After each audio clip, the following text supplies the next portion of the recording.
Bueno, en este video vamos a hablar un poco acerca del proceso de tratados internacionales, cuál es el proceso que se debe seguir, los requisitos que se necesitan y las normas que deben cumplirse a la hora de crear nuevos tratados internacionales. Vamos a explicar un poco acerca de las etapas. En este caso vamos a dividirlo en cuatro etapas fundamentales: la fase externa, la fase interna, la ratificación del tratado y la promulgación de dicho tratado.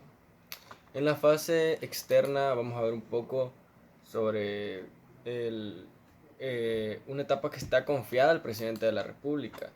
Es el presidente de la República el que posee el cargo, conducir las relaciones políticas con otros estados u organismos internacionales y llevar a cabo negociaciones con ellos, firmar tratados que estime conveniente y de firmar tratados que estime convenientes para nuestro país, ¿verdad? En este caso, en esta fase vamos a ver tres puntos fundamentales. El primero de ellos es el proceso de negociación. ¿En qué consiste una negociación? Es cuando varios estados eh, crean una iniciativa para un tratado internacional. Esta fase de la parte externa de la creación de un tratado en la que dos o más estados intenten llegar a un acuerdo sobre las cláusulas que tiene el tratado, ¿verdad? Aquí los estados hablan un poco acerca de las problemáticas, los fenómenos sociales que se van a tratar y de qué elementos jurídicos, de qué elementos sociales va a llevar, económicos también, va a llevar este tratado, ¿verdad? Cuando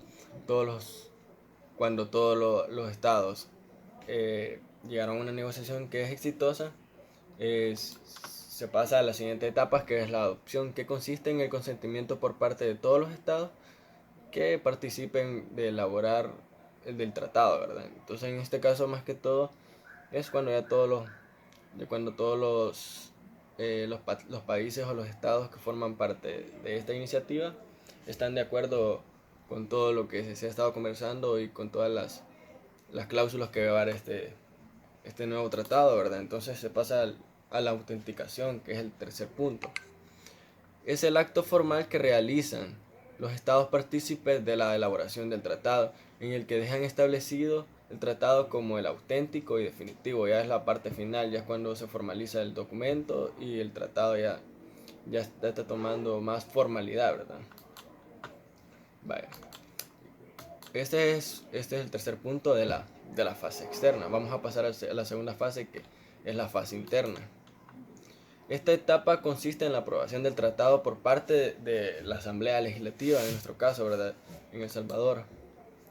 La Asamblea es la que posee las atribuciones para aprobar y ratificar tratados, ¿verdad? En nuestro país. De acuerdo con la Constitución de nuestro país, la Asamblea es la encargada de aprobar y ratificar los tratados internacionales en nuestro país.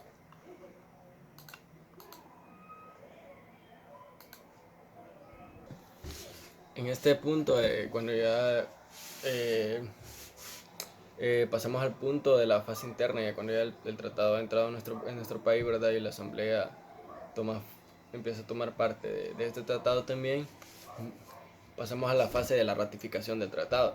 Esta etapa de la creación de un tratado en la que interviene el presidente de la República y manifiesta el consentimiento del Estado salvadoreño de someterse a un tratado, ¿verdad? El presidente eh, ha firmado el tratado así a nivel internacional y manifiesta la voluntariedad de nuestro Estado para formar parte de dicho tratado. Entonces, la Convención de Viena establece que el consentimiento de un Estado para que se vea obligado por un tratado puede manifestarse mediante diversas formas: mediante una firma, la ratificación, aceptación o aprobación, o a través de la adhesión a dicho tratado, ¿verdad? En nuestro caso, la Asamblea Legislativa es la encargada del proceso de ratificación, la encargada de aprobar o desaprobar un tratado, ¿verdad? En nuestro país.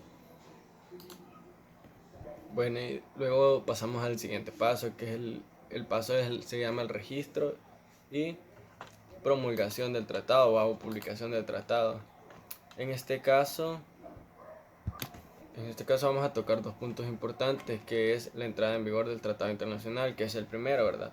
Donde el artículo 24 y el artículo 144 de la Constitución señala que los tratados internacionales celebrados por El Salvador con otros estados o con otras organizaciones internacionales constituyen leyes de la República al entrar en vigencia, ¿verdad? Conforme a las disposiciones del mismo tratado. Por ende, cuando ya el tratado pasa a formar parte de una ley de la República, también pasa por otro punto importante, por otro filtro, que es la observación, aplicación e interpretación de los tratados internacionales para nuestro país, ¿verdad? La observación y la aplicación de un tratado internacional se dan por el principio de pacta sunt servanda, que quiere decir que todo tratado en vigor obliga a las partes y debe ser cumplida por ellas en buena fe, como lo señala el artículo 147 de la Constitución. Y la aplicación de los tratados internacionales son irretroactivos, es decir, que las disposiciones de un tratado no obligan a una parte de ningún acto o hecho que ha tenido lugar con anterioridad a la fecha de entrada en vigor del tratado, ¿verdad? Esto quiere decir que todo tratado, cuando se pone de la fecha en la que el tratado entra en vigor hacia adelante, se tomará en cuenta los delitos cometidos antes o las infracciones cometidas antes de dicho tratado entrar en vigor en nuestro país no se tomarán en cuenta, ¿verdad? Y prácticamente esos son todos los pasos que se deben seguir a la hora de cumplir nuevos tratados internacionales, ¿verdad? Y por último también tenemos que es la interpretación. En el artículo 31 de la Convención de Viena contiene que la regla general de interpretación que establece que un tratado debería interpretarse de buena fe conforme al sentido corriente que haya de atribuirse a los términos del tratado en el contexto de estos y teniendo en cuenta su objeto y fin, ¿verdad? Todo tratado debe de interpretarse de manera conveniente y de manera que no vaya a afectar a las personas o a las partes que estén involucradas, ¿verdad? Y esto sería todo a la hora de crear nuevos tratados y este es el proceso que se debe seguir y los requisitos que se deben cumplir a la hora de crear un nuevo tratado internacional.